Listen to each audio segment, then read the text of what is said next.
Hi everyone, it's Mark here, and Tesla closed green. That closing price was $271.30, or $3.82 a share increase over yesterday, and in percentage terms, 1.43%. And it actually kind of outperformed the market a little bit, and then that's kind of interesting, just because the inflation report wasn't really that great. There wasn't really much to talk about other than the fact that, yeah, in a longer trend, the core CPI is trending downwards. Yes, in headline inflation was exactly what we thought it was going to be, a little bit disappointing, slightly beating to the upside by 0.1% year over year. And that was really attributable to energy costs, fuel costs going up over and over again for the past couple of months. Core CPI from a month-to-month basis was a little bit hotter than expected. On the year-on-year basis, it was in line, you could say. But we didn't get a core miss that we were looking for, and we didn't get an inline on headline that we're looking for. But regardless of that, the reaction to the initial reaction to the report was just briefly negative for a couple of seconds before the price started rebounding to maybe a flat open to a kind of a flat day for the indices. And for Tesla, it was up green. It kind of almost closed the gap on the first sell of the day. And generally, it was a pretty flat trade. It wasn't really too remarkable if you were trading Tesla, unless you were, perfectly timing those sells. It might have been easier to do it on the S&P 500. It was a little bit more obvious on the index when to go short, just because the consolidation range was so very long. And you can kind of see that at some of these moments where it was topping out, and eventually the buying was exhausted and it sold off, quickly. So you had a couple opportunities. If you're trading, you could have caught some pretty decent sized moves if you're using some short dated options, 0.5% down, immediately to 0.5% or even more up. So if you caught that both ways in the morning on the S&P, that's 0.5 down, 0.5 up. And then basically most of the day was pretty meh until if you caught this perfect kind of upward thrust, and this was maybe a sign that it was going to go short eventually. You wanted to go short eventually just because this was rejected so swiftly, and you would have caught another 0.5 down. And if you would have got the bottom, you would have had a nice run of about 0.3%. So if you're trading, today was a really good day for trading. It really was just a kind of a boring day if you're trying to swing anything, just because it was only a 0.12% gain on the S&P 500. But like I said, Tesla did outperform considerably, up 1.43%. And that's more in line with like how semiconductors are doing as well. If you're looking at NVIDIA is up 1.37%. So it was like an NVIDIA AI continuation for Tesla, where it was being considered a AI stock once again, instead of being considered an automotive stock for most of the the selling in from July into August into September. But yeah, we can take what we can get. We're seeing a lot of price. Like it's contracting and it's constricting to the typical type of explosive moves that Tesla has been doing ever since it bottomed out over in August 21st, when it started gapping up. And you kind of get these ascending wedges, or you get into triangles that are ascending, and you never really test the top side of that triangle on the next move. It looked like, this was more of a wedge, but it broke through on this day. It wasn't really a gap up move, which is just like open and just started buying. And this was over in August 29. But for the last breakout, it was, kind of straddling the trend line before exploding up again. And that was a massive, 10% explosion. But we're kind of getting to that point on a smaller time frame or shorter time frame, where we're, respecting a trend line. We're still making, you could say these are higher lows, but the highs are lower. So we're getting to that point where it's getting really tight. Is there a reason for us to kind of, break out or break down? I guess like we'll take a look at how PPI, how Tesla handles PPI after a CPI report, because typically they're only about the next day or 1 day separated when they report. So tomorrow we're going to have PPI, but we're also going to have retail sales, and we're also going to have a jobless report coming out for the week again. So we're going to have a couple of bits of data that can give us maybe some reason to bull or to bear. But hopefully in this type of situation, you saw that this really strong open that we had. I'll go to a smaller time frame so we can maybe take a look at it a little bit easier. This really strong buying in the morning, it was kind of almost irrational per se, but I kind of understand. So if you would have got the short here, meaning like kind of identifying that you got to what? If you look at the scale on the side, on the right hand side, it says $275 basically even before it sold off within about 2 minutes. So that's what I mean. You have to be really, really quick, or you have to kind of set an order, right? That's like, if it's a put, it would be like a cheaper put order. So you don't have to try to time it perfectly. You're just like saying, kind of understanding how option pricing works. And you're like, okay, if this particular put at this particular strike, if the price goes up to 275, it's roughly going to be around this dollar amount. And you can kind of model that through some of your brokers' profit and loss calculators. And you can kind of understand, okay, if I put an order here, that will kind of fill when it gets to this, what do we say all the time? A $5 increment is really important when it comes to Tesla's price action, especially as we get through events, especially as we get closer to the end of the week, because we are getting to a point in the week where strikes and the price really matters when it comes to options expiration. And why does that even matter?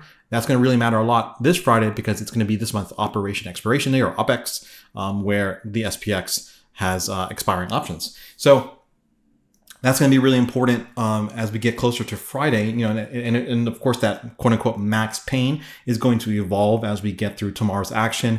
The morning should be pretty, I don't want to use the word volatile, but it should be pretty interesting just because of all the stuff that's going to be coming out before the market opens.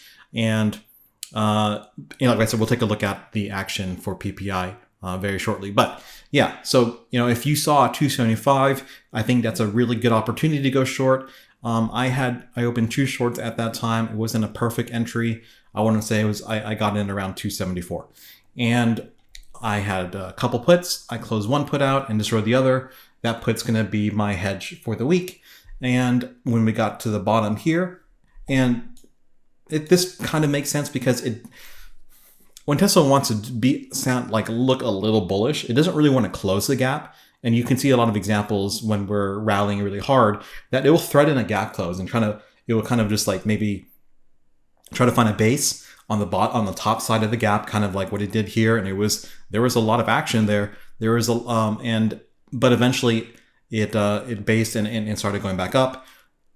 That top of the gap situation could be a good opportunity to get your long in. If you're looking for a long, if you're looking for a hedge for your calls that you sold, or if you're looking for a hedge for some type of short on the stock, getting in right at the top of the gap would make sense. And if you want to get out, I would say it's depending on the size of the gap, you can just put a stop loss below a gap close. But you kind of, sometimes you want to get the gap close and still keep in that trade, because the bottom of the gap could also be the point where it bases and it takes off again. But when Tesla's bullish, it really doesn't want to fill the gap. It kind of wants to leave it open and just keep going up, and maybe we'll fill the gap later on in the road. Hopefully that won't be for many years. I don't want to see this pricing ever again. Could we see the pricing ever again? Obviously, with Tesla's volatility. But also the basing happened just to be at the same time where it found a lot of buying in the previous day. And so kind of makes sense. So if you're just drawing levels out, it's really easy. When you're drawing levels, you just want to draw horizontals for the top of ranges, bottom of ranges, or wherever you find Tesla's basing on whatever time frame that you're using in particular. It's easy to see it on most any time frame though. So it would make sense if you drew your lines there. What you kind of want to do, basically, if you're trading Tesla if you're swinging shares, looking for entries, or if you're just day trading, it's just just draw as many horizontal lines as you can, and at those levels, and they will be relevant, especially if they start lining up around the dollar increments for strikes on options. I know that we're getting to some funky increments now. We're going to like that 33 cent and the half. And the $2.50 and the $5. So yeah, just kind of keep an eye out for those kind of levels lining up with option strikes, and that can be really helpful to try to really guess good points where pricing will base or will become a point of resistance. And it's a really easy one for here.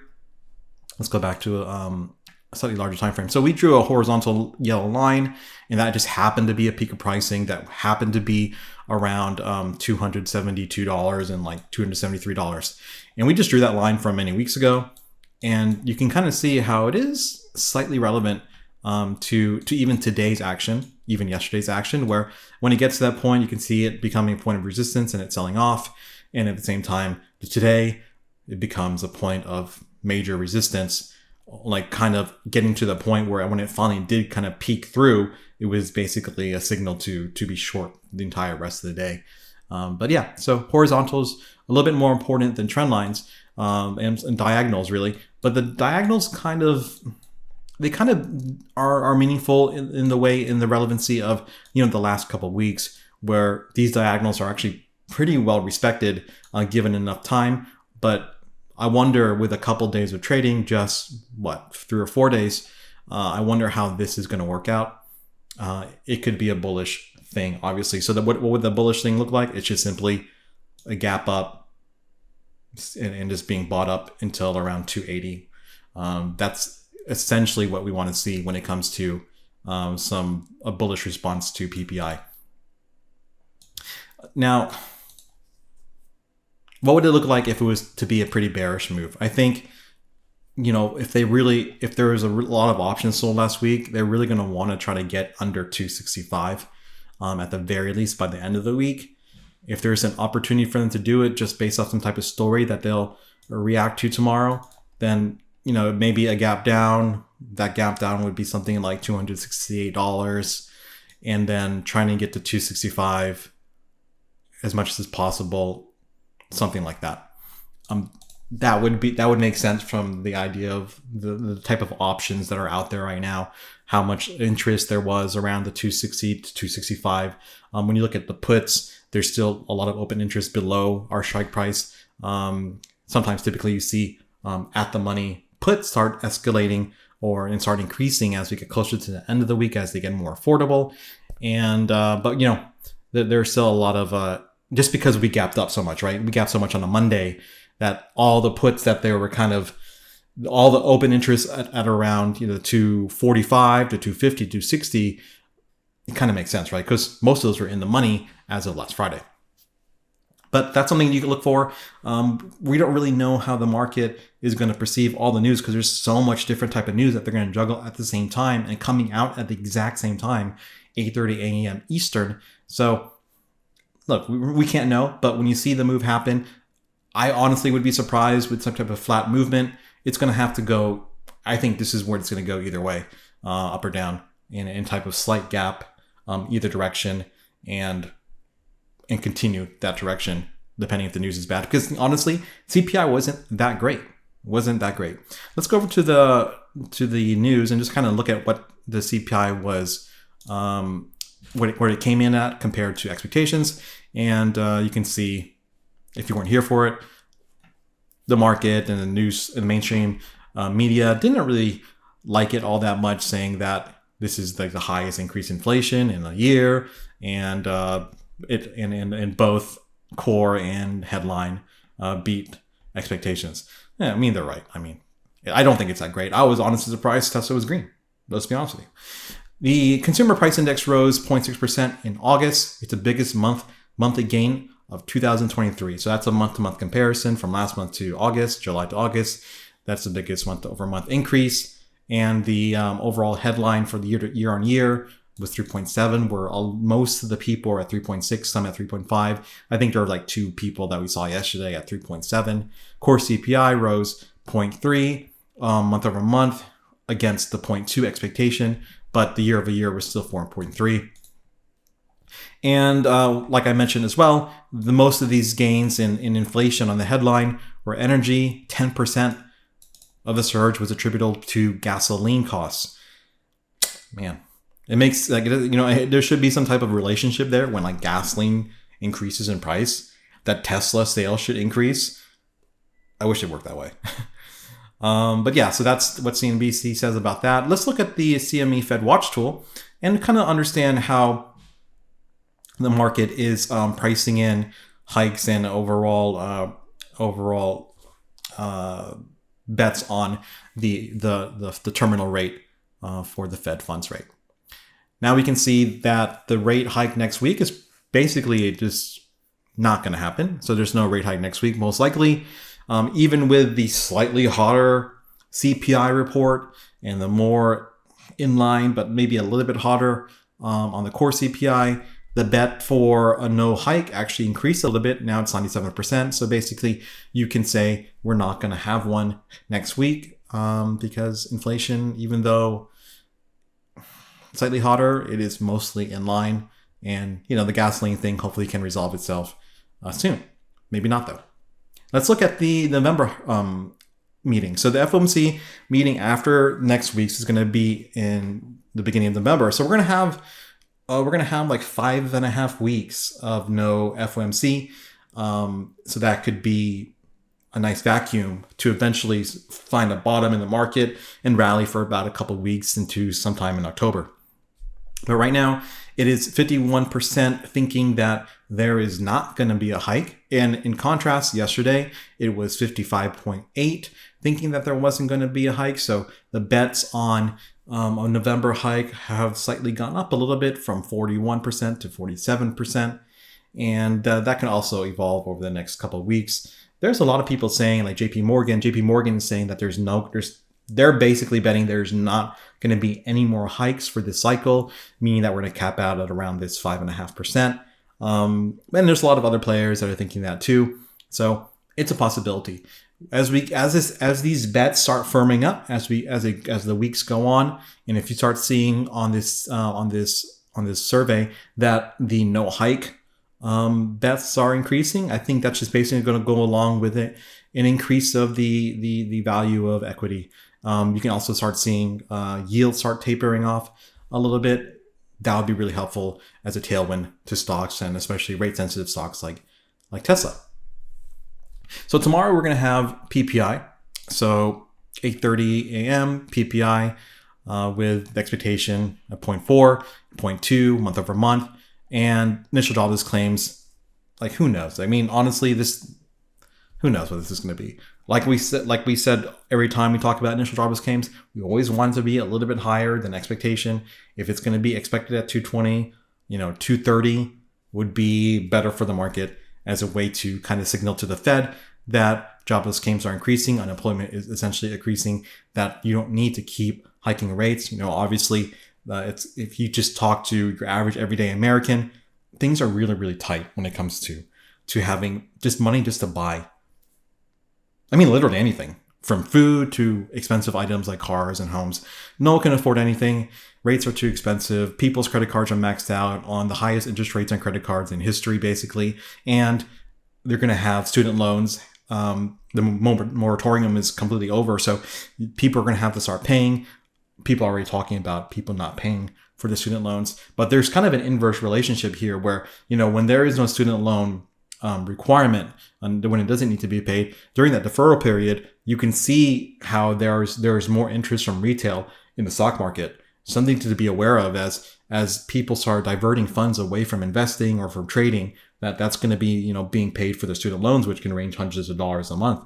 It does take down the retail flows, and that's going to be an interesting thing to track if volume from retail traders and retail investors starts going down. U.S. retail sales and retail sales minus autos, the minus autos part would give you kind of idea how people are interested in pursuing buying cars, taking loans out for cars, and what have you. So it's a lot for tomorrow. Let's be on the lookout for that. Let's talk about something that isn't necessary. There isn't really Tesla-related news, Tesla-specific news that was material to the movement of the stock. It was really just the volatility of the market trading through CPI. Here on Zero Hedge, UAW's Sean Fain, which is basically the leader of the UAW, who's handling the negotiations with the big three automakers were still very far apart in contract talks. He says, we will not allow the big three to drag out the negotiation for months. Now, there is a deadline for coming to some type of agreement before a strike can be enacted. And that deadline is going to be tomorrow at 11:59 p.m. So at 11:59 p.m., after that time, they can start striking. They can strike across basically all the manufacturers, all three manufacturers' facilities. We're not really sure it's going to play out that way. Are they going to be more strategic so they don't piss off the entire base of their membership? That's going to be something we need to take to watch out for. Is this going to be now material for Tesla stock? People have been saying that it has been, and people have been saying that with the strike that's going to be great for Tesla. Maybe not. I'm not sure that's going to be completely relevant. And I don't want you to bet big on Tesla that just because the strikes happen, that it's going to, increase the share of increase the price of the shares of Tesla. I mean, it could. It really could. But remember, you're already long. So do you want to go double long and go leverage long? I'm not sure. But, as it comes to Thursday, what we say all the time, Thursdays are great setup for Fridays, and that's what the market likes to do. The options are much, much cheaper. So when you go into tomorrow, maybe, options are so cheap because they expire in one day that it might not hurt to throw a couple bucks one way or the other. Now, is it better to short the auto manufacturers or is it better to long Tesla? I mean, that's a decision for you to make. But I'll show you some charts when we get back to TradingView about how the price reacted to a previous strike. So here's a CNBC article about UAW's President Shawn Fain saying that that is basically a likely strike that's going to happen tomorrow because these are the offers made by Ford, GM, and Stellantis so far. The highest offers from Ford is 20% over a 4-year deal, GM 18%, Stellantis 17.5%. Now, you can see the stocks haven't really changed all that much after hours. And matter of fact, if we're going to look at the chart shortly, the GM, Ford, and Stellantis, their shares have actually been increasing over the past couple of days, and actually sometimes like 2% a day. That's kind of amazing, to be honest, because it's like moving like Tesla. So what are they wanting from these auto manufacturers? Well, UAW is going to want 40% hourly pay increases. They're going to want a reduced work week, getting back to their pensions, restoring a cost of living adjustment. And they also wanted some other stuff as well, like profit sharing and getting rid of temp workers, which essentially will increase the overall average income. And they wanted some type of program that if they were to be, laid off from a factory, that they would, they'll still be paid by the auto manufacturers. It's kind of crazy. The UAW has like 140,000 members, which is very equivalent to the employment numbers for Tesla. But Tesla doesn't have any unionized factories. Oh, well. Okay, let's get back to the charts. So we talked about Tesla a little bit. We talked about how, it's, contracting into kind of this ascending triangle shape. Could this be a bullish thing? We've seen it bull a couple times out of wedges. We've seen it bull out of triangles. So it's possible. And we're getting to the point where it contracted quicker. So we'll watch out for a move there. Let's look at the sector. So we'll basically look at some of the auto manufacturers and compare them to Tesla and Rivian, representing kind of the EV specific offerings. So this is Ford with the candles. The purple is going to be Stellantis down here. The light blue is going to be GM. Tesla is going to be orange, and Rivian is going to be yellow. So you can see how there's a little bit of outside strength, obviously, over the past couple of months, even compared to they've had some good days. Like if we go to a shorter time frame, you can see that the movement from Thursday into today. Let's see here. So that's 1 week. Sorry, yeah, Thursday into today. They had some really strong moves. Ford had an 8% move to that high from, was it yesterday? From today. And so it sold off a little bit, but you can see even GM had a strong move from last week into today. At a high, it was almost 6%, and Stellantis, not so much different, from a recent low to a recent high, 6%. So they all moved anywhere from 6 to 8% over the past week. going into a possible strike. So what does that mean? Well, it could mean just, bets being placed that the strike will happen or won't happen. But what does that mean if it does? What does it mean if it does happen? Well, let's look at GM's chart, where I located an area that was the price action for the 2019 strike. And so this is a strike that occurred from September, it looks like, I think it was the 15th until October 29, technically. I think the agreement was before that, as far as when they agreed to the new deal, it wasn't necessarily at the end of the strike. But let's look at some numbers. So when the strike was announced, the stock fell a good amount. So the first day it gapped down, and it gapped down 2%, and it went to make a low of a 5% move. It got bought back up, and it kind of didn't fill the gap, and it just it kind of topped out at around the bottom of the gap and eventually sold off. But the ultimate drop from the start of the strike to the lowest price, which took 24 days. So that was a 24-day drop, and that was a 13.5% drop in the share price over that same exact time. And when the strike was over, the price exactly, it filled the gap, and it was basically like nothing happened after another 21 days bottoming out. So overall, we're talking about a time frame of about 45 days was the length of the 2019 strike for GM. And in the orange line, I have Tesla just as a comparison. So when the strike occurred, Tesla's stock didn't change at all. And now, to be fair, back in 2019, it really wasn't the same type of auto manufacturer it is now, the way it's threatening these legacy auto manufacturers, and the way it is with their basically the number one selling cars in the world that Tesla has. But yeah, so we can, if this was to be right, like this a similar type of movement, you could see that over the course of the next month, over the course of this, maybe all of September, you can see a slight sell-off into, like, I don't know why it dropped so much in those couple days, but you can see a sell-off into maybe the end of the month. But the thing about it is maybe this setup is a little bit different. Actually, firstly, before we do that, we know that over the past week, the stock, the GM, the Stellantis, and the Ford shares have rallied about 6 to 8%. And before the strike happened for GM in 2019, it actually did rally for about 2 weeks as well, almost 12% before it sold off. So that's not unheard of for that, even though obviously everyone knows the strike is happening.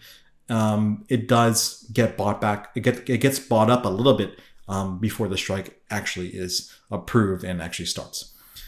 So Tesla didn't really increase in price until maybe the end of the strike. And so this probably was not related to the strike finishing up. Like, why would that happen? Maybe it's more of a sector thing, as actually the stocks kind of went up together. But yeah, so if it kind of mirrors the same movement from 2019 for this GM specific strike, maybe you get a gap down and then you sell off for a couple weeks. If you don't get the gap down on Friday, let's say there is a strike that happens on, at midnight tomorrow. If it doesn't gap down, I don't know how much of that strike is priced in, for the one reason and one reason alone is that, if you follow the auto industry, and if you follow a car dealership guy on Twitter, there's a lot of inventory for every manufacturer in America other than Tesla. And I mean, some of these vehicles, especially their EVs, they have like time on the lot of somewhere in a range of, like, for some EVs, a couple hundred days. Now, there is still a lot of ICE cars that are very, very highly desired. So I'm not saying that that they're like they're in bad shape as a business, because we know from GM's earnings and Ford's earnings is that they're making billions of dollars. They're selling a lot of ICE cars, and so I don't think they necessarily have a problem making money, which is one of the reasons why the UAW wants to strike, is because they're seeing these billions of dollars in profits. They're seeing the executives get paid tens of millions of dollars a year, and the workers have been on this contract that was negotiated before COVID that didn't have the opportunity to, shield them from the damage to the industry that the COVID shutdowns did. So that they're very, very bitter. So they're going to, and think about this though. Think about this. If you believe, right, as a Tesla bull, if you believe that Tesla's going to put all these auto manufacturers out of business in the next couple of years. These UAW people, they're not stupid. Maybe they don't address the threat of EV publicly, but they know that this could be their last contract where they have some type of power. So if they negotiate a couple-year contract, what if these businesses are not able to compete against Tesla's product in a couple of years, and they're all for, terminating the employment of all these unionized workers, shuttering their business, or what they might do is actually split off the business, right? So, Ford is already going to, they have been splitting off the financial details of their EV product line and their regular internal combustion engine. So you're seeing these losses and they're breaking it out. So it's obvious to their investors and it's obvious to the rest of the world, like, hey, we're really trying to do the EV thing that you want us to do. And of course, obviously there's going to be, laws and regulation that we're going to have to follow when it comes to the number of EV vehicles compared to ICE vehicles, and how that's eventually going to be, based off the guidance of the regulation, is that, eventually most of the product line is going to have to be EV and not but a couple of years.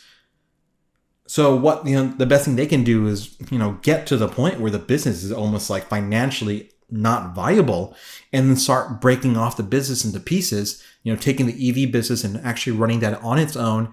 And I think that's going to be a big fear for the unionized workers, is that, there's a good possibility, when you start a vehicle design from scratch, you make the assembly line from scratch, that you can automate a lot of the process. And that's, of course, the ultimate goal when it comes to Tesla's manufacturing.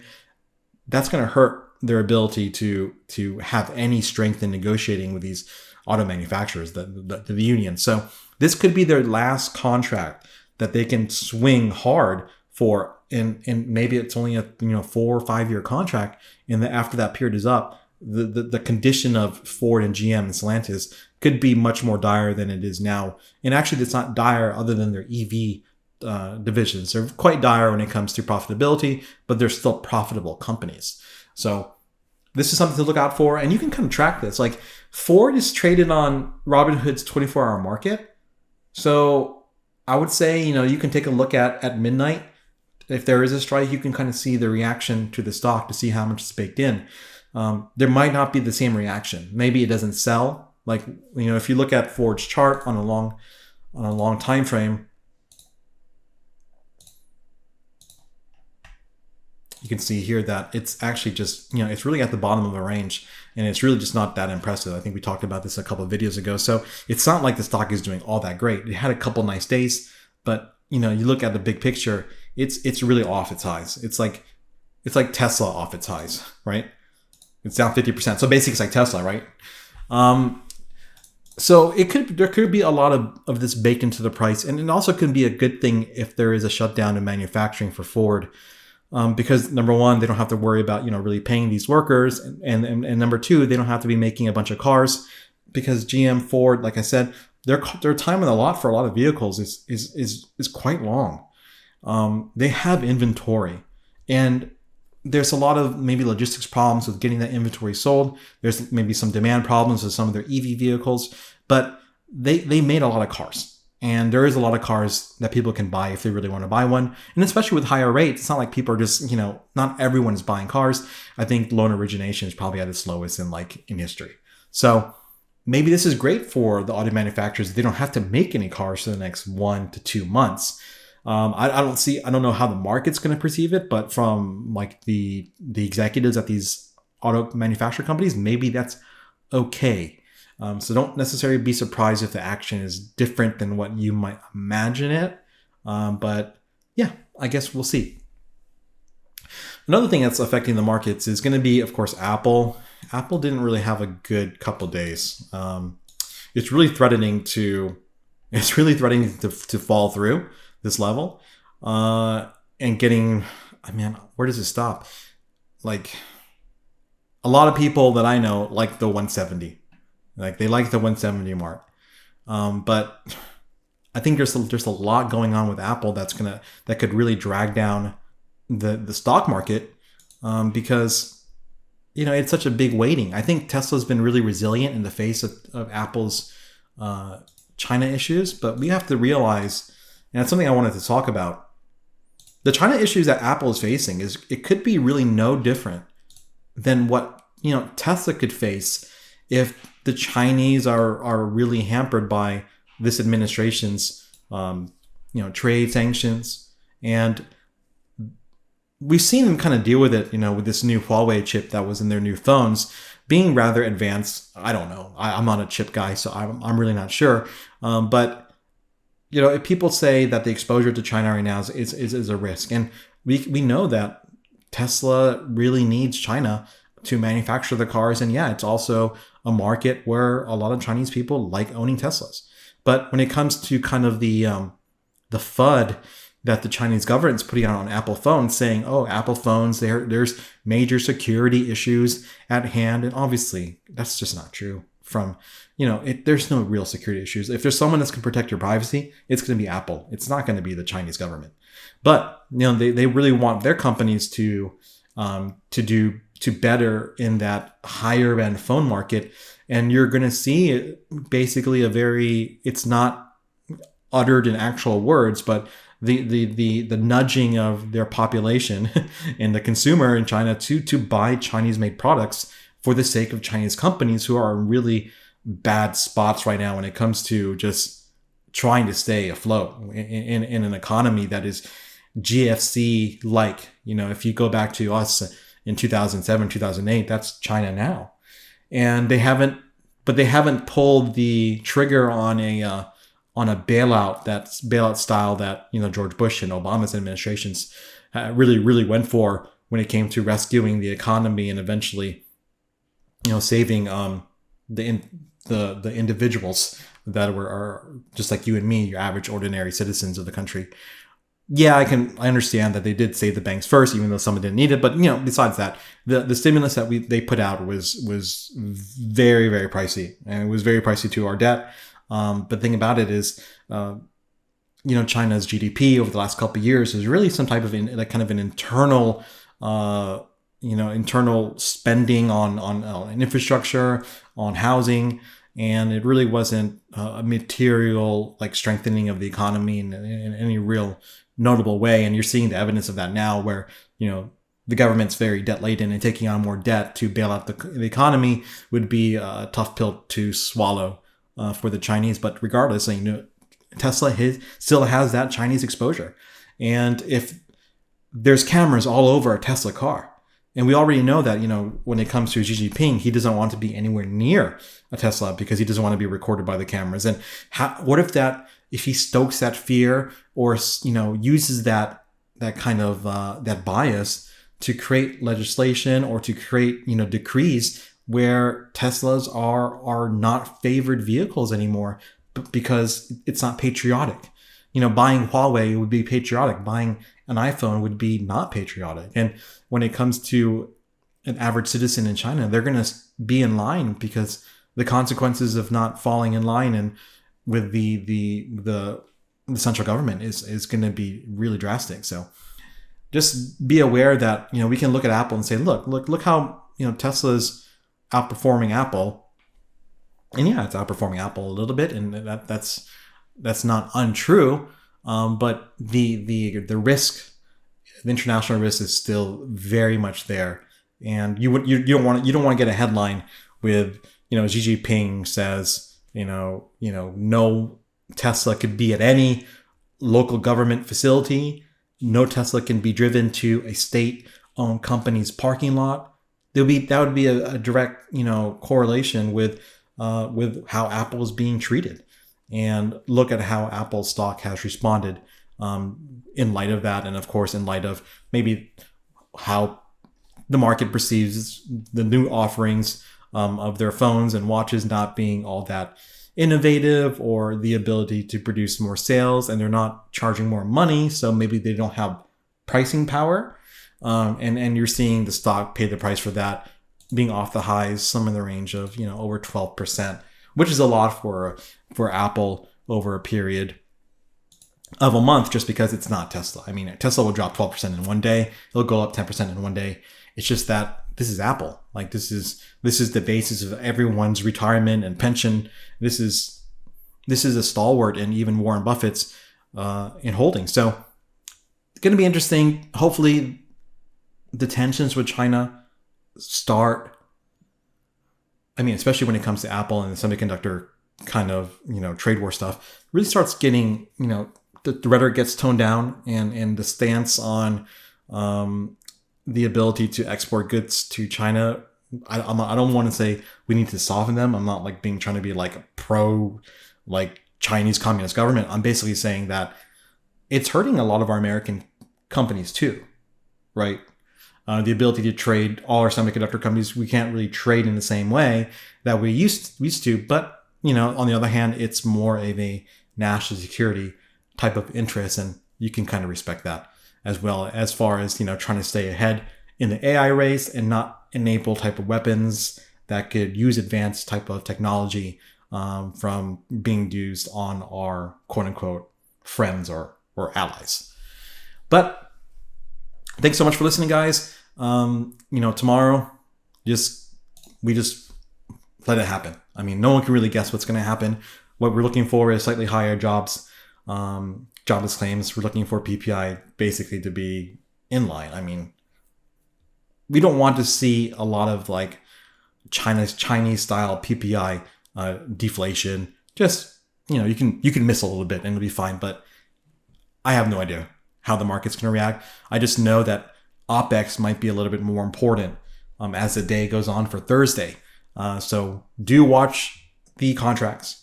Do watch the open interest on strikes that make sense, that are near to the price at that specific time of day, and try to understand where the market really wants to pin not just Tesla, but also wants to pin the S&P 500 through SPY, through the SPX, through the NASDAQ and the QQQ, because selling Tesla can get if the pricing needs to come down, selling Tesla might be more effective than whatever they have else to sell to get this price to get to a lower strike. Because Apple's been sold off a lot. And Apple's the biggest weighting, but Apple's been sold off a lot.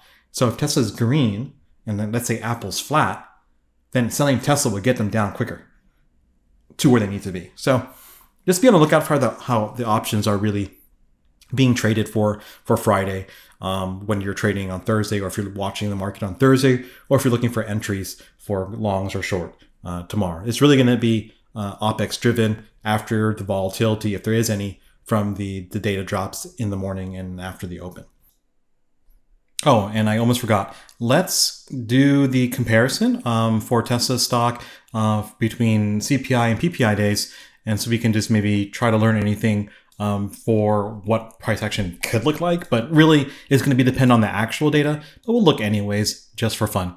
So you can see here on July 12th, this was the reading for June. I skipped August because that was when we were selling off really hard.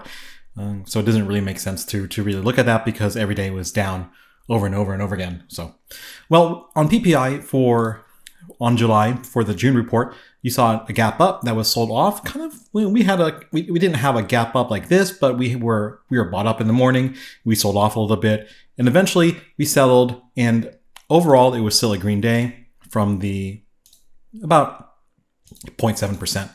PPI did the same thing, where it was a gap up. It completely sold off into the red.